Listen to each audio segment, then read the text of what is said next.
অনেক বাড়িতেই কালী পুজোর দিন লক্ষ্মী পুজো হয়। হ্যাঁ, সেই নিয়মটা আমাদের বাড়িতেও রয়েছে। কালকেই যেহেতু পুজো, তাই জন্য ঘরে বাইরে সুন্দর করে টুনি লাইট লাগিয়ে নিয়েছিলাম। এইদিকে আমার কোল বালিশের তুলো একদম কমে গেছিল, তাই জন্য বালিশের মধ্যে তুলো ঢুকিয়ে নিলাম। আর এই কদিন ধরে আমার এত কদবেল মাখা খেতে ইচ্ছা করছিল যে কি বলবো, নিজে গিয়ে কিনেও আনতে পারছি না, আর কাউকে যে বলবো সেই উপায়ও নেই। আর এইদিকে মোটা মায়ের কানের কাছে ঘ্যান ঘ্যান করেই যাচ্ছি, কদবেল মাখা খাবো, কদবেল মাখা খাবো। আজকের দিনে যেহেতু 14 শাক খেতে হয়, তাই জন্য মা এখানে 14 শাক রান্না করছিল, যাতে ভূত আমার ধারে কাছেও আসতে না পারে, কারণ আমি নিজেই তো আস্ত একটা ভূত। তারপর আমি আর মোটা মা 14 প্রদীপ সাজিয়ে নিলাম।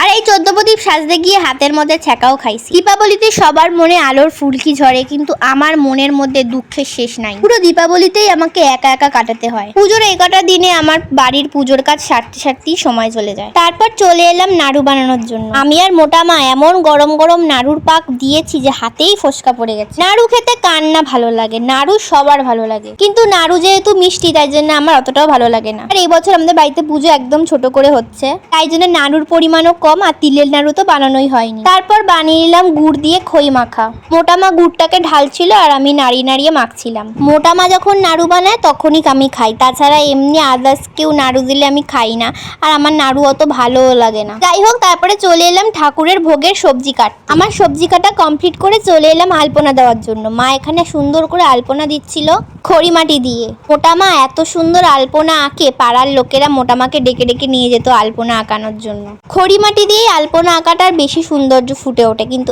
এখন জেনারেশনে নতুন করে উঠে এসছে তুলি, রং তুলি দিয়ে আলপনা আঁকে। পুরো আলপনাটা মোটা মাই এঁকেছে, কিন্তু মাঝখানে আমি বারান্দায় নিজের মতো করে একটুকুনি এঁকে দিয়েছিলাম। হাত দিয়ে আলপনা ঠিক আমি আঁকতে পারি না, এখন ওই রং তুলি দিয়েই আলপনাটা আমি ভালো পারি। প্রত্যেক বছর ঠাকুর কেনা হয়, আর পরের বছরে ঠাকুরটা ফেলতে যে কি মায়া লাগে কি বলবো। আমাদের বাড়িতে তো কালী পুজোর দিন লক্ষ্মী পুজো হয়। তোমাদের কার কার বাড়িতে কালী পুজোর দিন লক্ষ্মী পুজোর নিয়ম আছে আমাকে জানাও। তখন লক্ষ্মী পুজোর দিন সবার বাড়িতে লক্ষ্মী পুজো হয়, তখন আমাদের বাড়িতে কোনো পুজোই হয় না, কিন্তু কালী পুজোর দিন আমাদের বাড়িতে লক্ষ্মী পুজো হয়। যাই হোক, বিকেলবেলা ফল নিয়ে বসে পড়েছিলাম ভোগের ফল কাটার জন্য।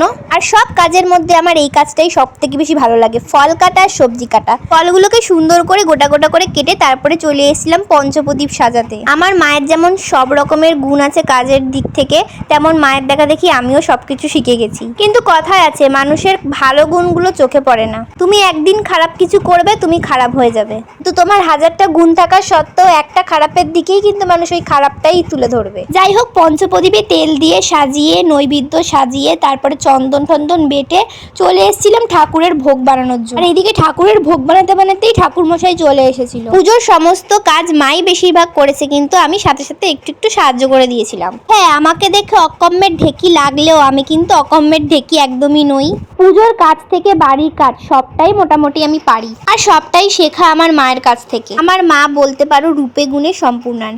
নিজের মা বলে বলছি না, এটা একদমই সত্যি কথা, অনেকেই বলে। হ্যাঁ, আমার একটু রাগ জেদ আছে ঠিকই, কিন্তু আমি মানুষটা কিন্তু খুব খারাপ না। যাই হোক, এইসব কথা বাদ দিলাম। পুজো কমপ্লিট হওয়ার পর মোটা মা এখানে পড়ছিল লক্ষ্মীর পাঁচালী। কলকাতা থেকে দুদিনের জন্য এসে বাড়ির সমস্ত পুজোর কাজ একা হাতে সামলানোটা হয়তো আমার মায়ের পক্ষেই সম্ভব, আমি হলেও পারতাম না। যাই হোক, ঠাকুরকে ভোগ দিয়ে তারপরে আমরা চলে এসেছিলাম একটু বাজি ফাটানোর জন্য। এইসব ফুলঝুরি রং মশলা ফাটিয়ে কি আর মজা আসে?